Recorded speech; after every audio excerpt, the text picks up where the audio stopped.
তৃণমূলের সুবোধ সরকার আর সিপিএম এর বিকাশ ভট্টাচার্য গোমাংস খাবে রাস্তায় দাঁড়িয়ে, হিন্দুদের অপমান করবে আর বলবে আমরা সেকুলার। যে ওদের ভগবান শ্রীরামচন্দ্র গরুর মাংস খেতেন, আমি তাই খেয়েছি। তো 500 বছর মুঘল সাম্রাজ্যে থাকার পরেও যদি হিন্দুরা সংকটে না থেকে থাকে, হঠাৎ মোদী 2014 আসার পর হিন্দুরা সংকটে পড়ে গেল। শুভেন্দু অধিকারী বলছেন যে বামপন্থীরা মাঠে এখন নেই, পুরো চুপ, কিন্তু কিছুদিন পরে এরাই আবার মুখ খুলে কথা বলবে, এবং এমনকি আপনার নাম ধরে কার্যত বলেছেন যে বিকাশ রঞ্জন ভট্টাচার্য রাস্তায় দাঁড়িয়ে আবার গরুর মাংসকে হিন্দুদের অপমান করবেন এবং হিন্দুদের অপমান করে তখন বলবে যে আমরা সেকুলার। শুভেন্দুবাবু কি জানেন, আমি তো বলেছি এক জায়গায় যে ওদের ভগবান শ্রীরামচন্দ্র গরুর মাংস খেতেন, আমি তাই খেয়েছি। শ্রীরামচন্দ্র গরুর মাংস খেয়ে যদি ভগবান হতে পারেন, তাহলে বিকাশ রঞ্জন ভট্টাচার্য গরুর মাংস খেলে পরে হিন্দু বিরোধী কী করে হলেন? উনি দেখাতে পারবেন হিন্দু শাস্ত্রে কোথায় বলা আছে যে গরুর মাংস খাওয়াটা অপরাধ?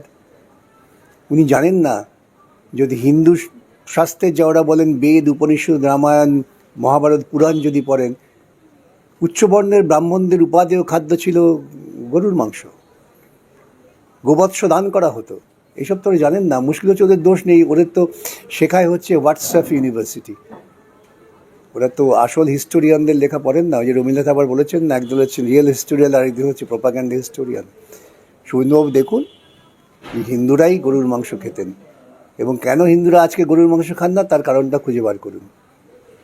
আরএসএস প্রধান মোহন ভাগবত এক সভা থেকে বক্তব্য দিতে গিয়ে বলেছেন যে হিন্দুরা মহা সংকটে, নবদম্পতি রয়েছেন, তাদের উচিত 2-এর অধিক বাচ্চা প্রদান করা। এটা কি ধরনের কথা? দেখুন, ভারতবর্ষের বুকে মুঘল সুলতানরা 500 বছর রাজত্ব করেছে, তখন হিন্দুরা সংকটে ছিল না। হিন্দুরা ঔরঙ্গজেবের আমলে, শাহজাহানের আমলে, শেরশাহর আমলে, আকবরের আমলে সংকটে ছিলেন না। সংকট হলো মোদির আমলে। এটা ওরা গবেষণা করুন, হঠাৎ মোদির আমলে হিন্দুরা সংকটে পড়লো কেন? তার কারণ মোদির সমস্ত কার্যকলাপ, বিজেপির সমস্ত কার্যকলাপ প্রকৃতপক্ষে হিন্দু মতবাদের বিরুদ্ধে।